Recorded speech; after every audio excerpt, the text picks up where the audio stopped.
to be missing from today's meeting? Only Jeff Sattler Jeff cannot make Sadler. it. We're still missing, I think it's Samalid, and Samalid is the only one missing. Okay, we'll give a couple seconds and we'll Sure. jump right in. But we do have a quorum already. Okay, all right. Thank you. Oh, Thank you. She's joining now. Okay, that's fine.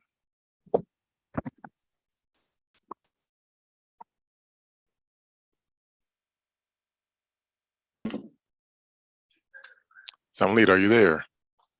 Yes, Yeah. hi. Awesome, excellent, great. No pressure, we were just waiting for you. Got it. Really. Yeah, so good afternoon, everyone, or good evening, everyone. Good to see you all. Seems like it's been a long time since we had a chance to get together, and looking forward to a good robust discussion here this evening. Why don't we start recalling the meeting to order? Danae, would you please take the roll? Sure. Mary Kate Mirren. Present. Max Starks. Present. Samalid Hogan. Present. Maurice Lindsay. Present. Norm Roland. Present. And Jeff Sattler. All right, I have Thank to you. go. Okay, great. Thank you all. you. Good, again, good to see you. So we'll start with our investment subcommittee report. Trustee Norman Milan. Yes, thank you. Let's start. We met on the investment subcommittee of one, met on August 4th, 2022. Mike Chase, partner of Fiducian Investor, presented the quarter investment review report for the second quarter of 2022. Matthew Fortuni, I hope I mentioned it right, a senior analyst senior analyst consultant for Fiducian, was also on the call. The asset under management for Fiducian as of June 30th total was $26.2 million. The long-term account consists of $22.5 million and recognizes a minus 11.0% return for the quarter, slightly outperforming the benchmark of 11.7 minus. It also recognizes a 11.7 return from the fiscal year as compared to 13.1 minus 13.1 from the benchmark. The short-term account consists of 5.7 million and recognizes a minus 0.9% return for the quarter, which is in line with the benchmark. The total value of the portfolio declined by 2,902,000 and 195 in fiscal year 2022 so far. Mr. Chase reviewed the portfolio and portfolio asset alignment and recommended that the investment are in line with the target allocation. There were some recommendations given. I'm going to do my best to read the recommendation. There was discussion regarding this strategy of managing the duration of the effect of the yield. Mr. Chase mentioned one portfolio would be to be pulled the TARFA. I'm not sure if I mentioned it right. Social choice bond investment in order to shorten the duration. There will be a continued discussion at subsequent meeting to determine if this should be a strategy or purpose. That is the report that I have. Hopefully I did justice and I did okay for my first time. If any questions, I'll try to answer any questions, guys. Trustee Roland, thank you very much for that. That was a very good job. It's a lot going on in the investment space right now, obviously, so very good summary. So we appreciate that very much. Any questions of Trustee Rodon? Nope, I don't have a question. I moved that we accept the investment subcommittee report meetings as written for August 4th, 2022. Great, thank you, Trustee Murin. Do I have a second? Second. Excellent. I guess we have to take the roll. Nene? Yes. Mary Kate Murin, Yes. Max Starks, Yes. Tamalit Hogan, Yes. Maurice Lindsay, Yes. Non Rodan, Yes. and Jeff Salazar. Mhm. Thank you. Thank you, Nene. I appreciate that. And thank you again, Trustee Roldan. We'll move into our financial update and outlook. John Tudrin, Jason Cohen, and Andrea Nathanson. Great, thank you. It's great to see everyone. Hope you all enjoyed the summer. The main purpose of today's presentation is really to provide updates on both FY22 and FY23. You'll see that we're currently in between fiscal years with respect to financial reporting. So what I wanted to do is sort of give a status update on where we are with both of those fiscal years. So it's really too early to share final FY22 financials and also too early to share like a real projection for FY23. So today what we're going to do is review the fiscal calendar and then share a cash flow update and then also share preliminary outlook for FY23. So on this slide, what we're seeing is a timeline for both FY22 and FY23, showing the milestones of the activities between June and October. So if we look at FY22, we can see the fiscal year ended on June 30th. And between then and now, so all throughout the summer, the finance team has been processing final transactions for that fiscal year, doing the audit prep work. And right now, the auditors are doing their field work, which should end, if on schedule, by the end of this week. And then our team prepares the financial statements and corresponding footnotes over the next few weeks. And so then the next meeting of on October 13th of this committee and also the audit committee, that's a Thursday. So normally we meet on a Monday. That's going to be a Thursday, October 13th. On that date, the auditors will come. They'll present the audited financial statements to both the audit committee and the Ways and Means Committee, and they'll present that for your review and approval. So that's the timeline for FY22. So that's why for today, we don't have updated information because that's all in process at this point. So if we look then at FY23, so that fiscal year started July 1st, but as we know, the fall classes really started September 6th, with the freeze date on enrollment being September 23rd. So we haven't gotten there yet. So we're still really waiting for key enrollment data to include in a financial projection. So we're sort of in this in-between period where we don't quite have the key enrollment data for projections for FY23. But we can give you some updates tonight, and at the next meeting, we'll have more of an update on a projection for FY23. So just wanted to give you a sense of what's happening. There's a lot of activity going on, but we're sort of in between we're in this in-between place where we don't have, some final numbers for either fiscal year. So for today, Jason for FY23 will share a brief update on what we've learned since the budget was approved for FY23. But first, John Tudrin will review the cash position and cash flow. So if we can move on to that. Thanks. All right. Thank you. And okay, so here's our cash flow projection that you're looking at now. You'll see that we have a healthy cash balance, which we're projected to maintain throughout this fiscal year. There's a few reasons for the balances that we're looking at, or the healthy cash position that we're looking at. It's a combination of a few factors, being we had the HERF lost revenue, which we called in at the end of last year. So that was the final week of June, we called that in.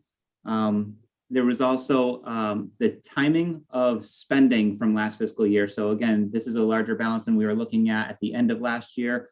So there were some facilities project expenses that got carried forward and spent. So I guess just as a side note, or just to kind of take a pause, this is the cash flow. This is not our budget. This is not, revenue spending or our financial statement presentation. This is cash flow. So there could be plenty of expenses that were incurred in the previous fiscal year in May or June, but by the time we receive the invoices, process the invoices and pay them, that all could be taking place in July or August. So there was a lot of timing. There was also, we wanted to make sure that we spent down the state appropriation. The state appropriation is pretty much use it or lose it. So we always make sure that we spend those funds down first, as opposed to spending using local cash or local trust funds. We use the appropriation to spend down expenses such as utilities or facilities and select IT expenses. Some of the larger expenses it's easier to spend larger expenses on the state appropriation. So you'll see as of September 3rd, we had approximately $12.1 million available at TD Bank. And we're continuing to see the typical trend. So we're going to see a declining cash balance until we receive our first financial aid call down for the fall semester during the week of October 9th. So cash will bump up at that point. We'll continue to ride that down until we get to the spring financial aid disbursement. That's right around the week of February 26th, where cash will bump up again until we ride that down until the end of the fiscal year. And we're going to wind that down to be somewhere in the vicinity of $10.7 million. So this is the typical trend that we're used to seeing. The dollars are higher, so it doesn't jump out as much, but it is the typical trend. We have reached out to Mike Chase at Fiducians to let him know that we have this cash position. We have a meeting scheduled for this week where we're going to be talking through potential options to see if we can possibly take advantage of the cash balance and the funds that we do have. Obviously, we do need to keep in mind that we have the $6 million that we need to contribute towards the Building 20 project. That timing is still unknown, but that'll be part of the conversation when we talk with Mike. And depending on what his thoughts or recommendations are, we would move that forward at the next investment subcommittee meeting to be discussed further at that point in time. If there aren't any questions or I should ask, are there any questions on this slide? And if there's not, I can move forward to the next slide. Okay, you can advance to the next slide, please. And this is just our summary, which breaks it out by line item. So the first column is just reflecting what our cash balance was at the beginning of the fiscal year. So that's where you'll see we had $11.7 million at the start of the year. The second column reflects the actual transactions that have taken place through September 9th. The third column is our projected transactions, so cash outflows, cash inflows. And then finally, the last column shows what the annual totals are for each particular line. Are there any questions? Okay, then I'd like to turn it over to Jason and he'll provide the update on the FY22 status update. Thank you, John. Thank you. Thanks, John. Can we advance to the next slide, please? Thank you. This is a preliminary version of a revenue and spending projection. In column 1, you can see the approved budget, which is reflected at 7% down from FY22. In column 2, most of the activity is projected to be the same at this point. The only variance that we have is with the state appropriation, which is $454,000 higher than we originally budgeted. This is due to the formula funding from FY22 being actually added to the FY23 base appropriation to increase it. So we were happy to hear about that.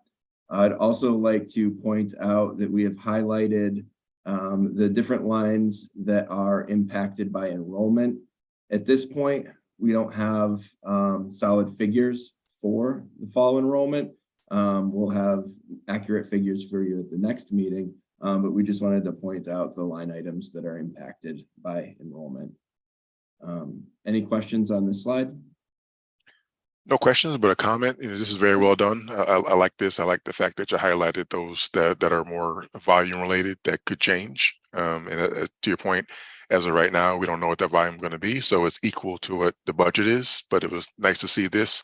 And also it really points out that increased appropriation, right, very clearly, and seeing that drop to the bottom line. So very, very good presentation. Great, thank you. Can we advance to the next slide, please? This is basically the same information, just in a consolidated format. It's for those who are interested in seeing more high-level figures. Any questions? Otherwise, we can move to the next slide.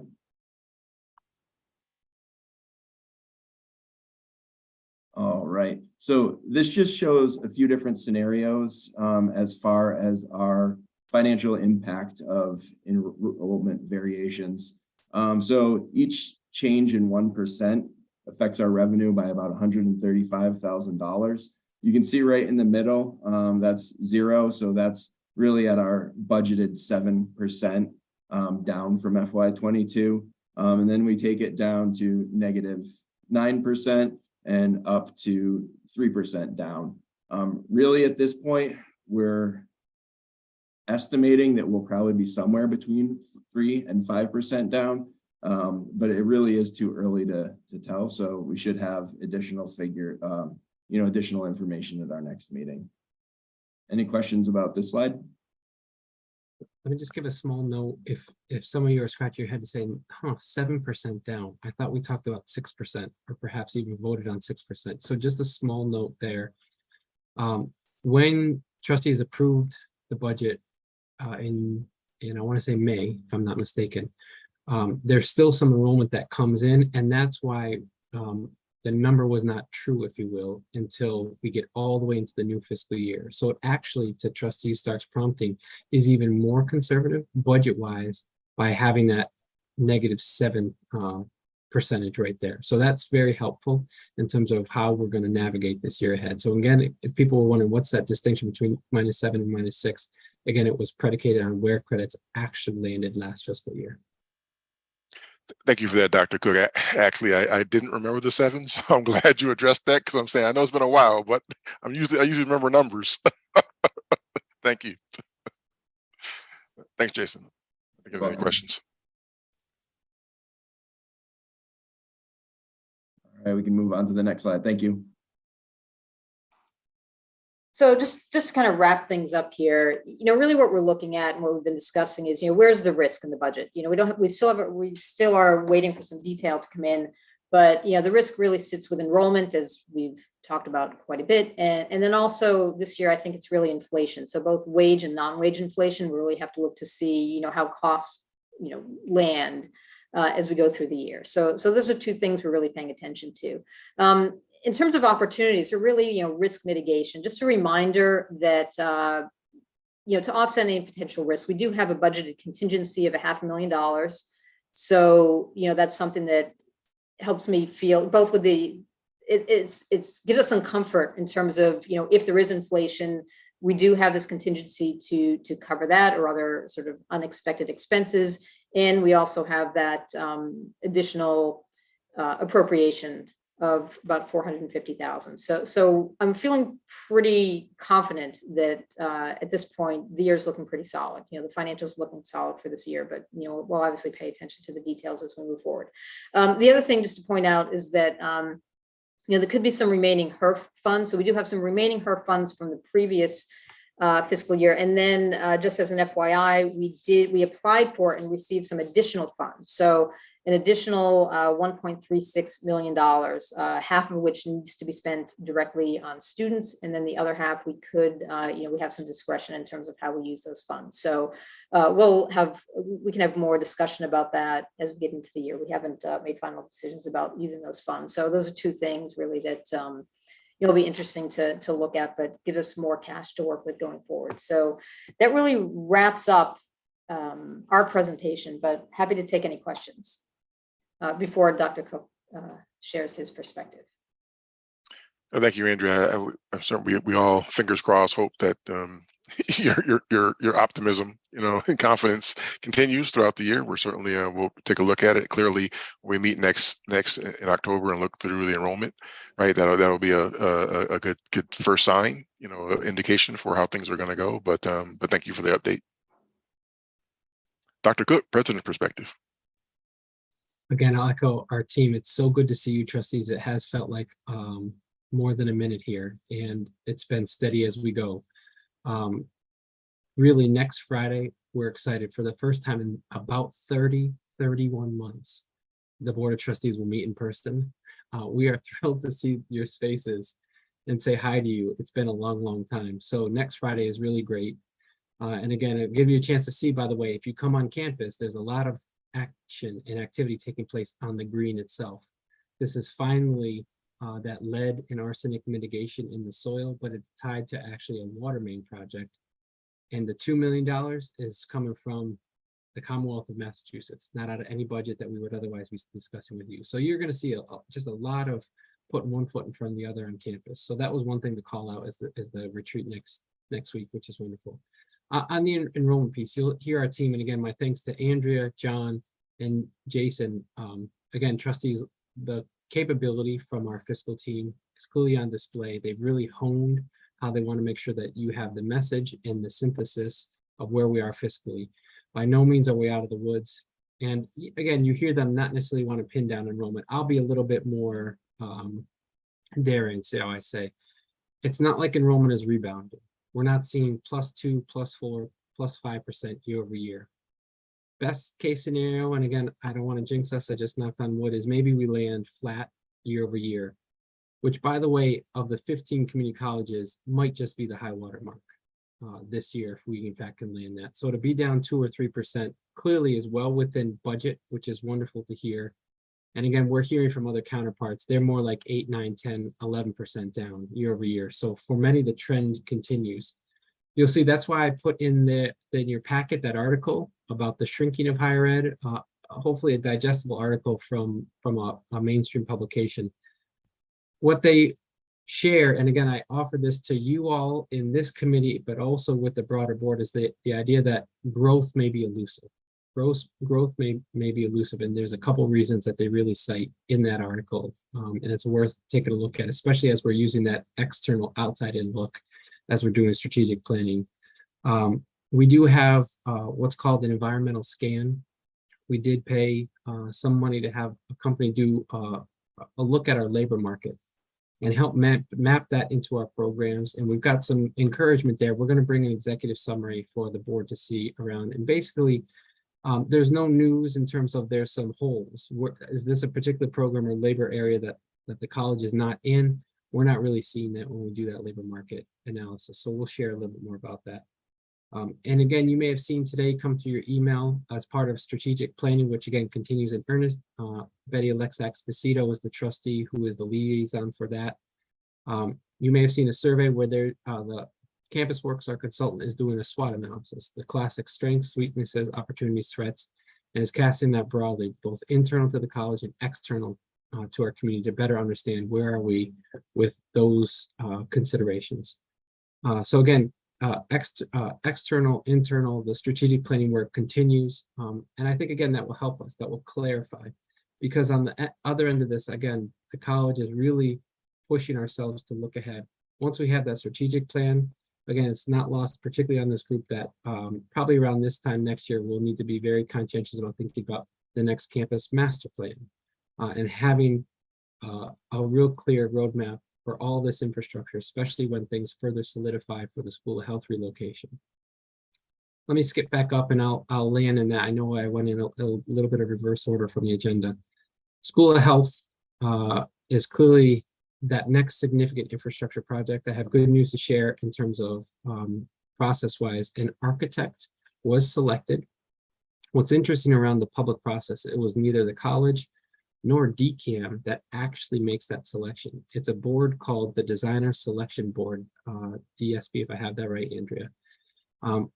They're appointed, they're a combination of architects and engineers, and they actually, as part of a public process that also is an open meeting, solicits bids, then they take feedback from DCAM and the college, they identify finalists. Those finalists actually came to campus. There were two architecture firms, and then one is selected. And so LaValle Brensinger, who has been in the higher ed space for a long time, they have done not only higher ed, but they have done healthcare-oriented higher ed projects. They're doing a significant one up at UMass right now with their nursing program, was ultimately selected by this board. So we feel very good about where we landed on the architect. And again, now the process really begins in earnest in terms of trying to get our hands around the scope of this relocation. I can share with you again, and this committee is critical. There are already concerns being raised about how far a project dollar goes. And I'll just let that sink in for a second. You know, inflation is real and the cost of materials is absolutely chipping away at what total dollars look like. So again, we've scoped on the front end a $42.5 million project. So every dollar that we can keep in cash, every dollar that we don't have to pull out of reserves, and again, you have all voted to pull $4 million this year out of reserves to help us balance a budget. And there's obviously a multi-year plan for all that. Every dollar we can save in those because we are beating enrollment projections, containing our costs, and really working to sort of build that right sizing in is a dollar that we can revisit with all of you in needing to revisit a budget. Not today, not next month.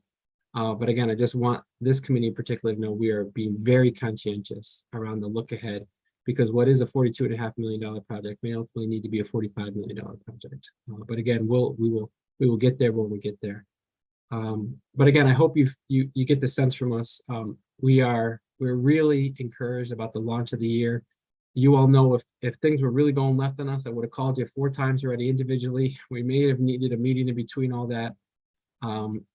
But again, there's a lot of resiliency being demonstrated by the institution, and we've had a real nice solid start to fall semester. Happy to take any questions.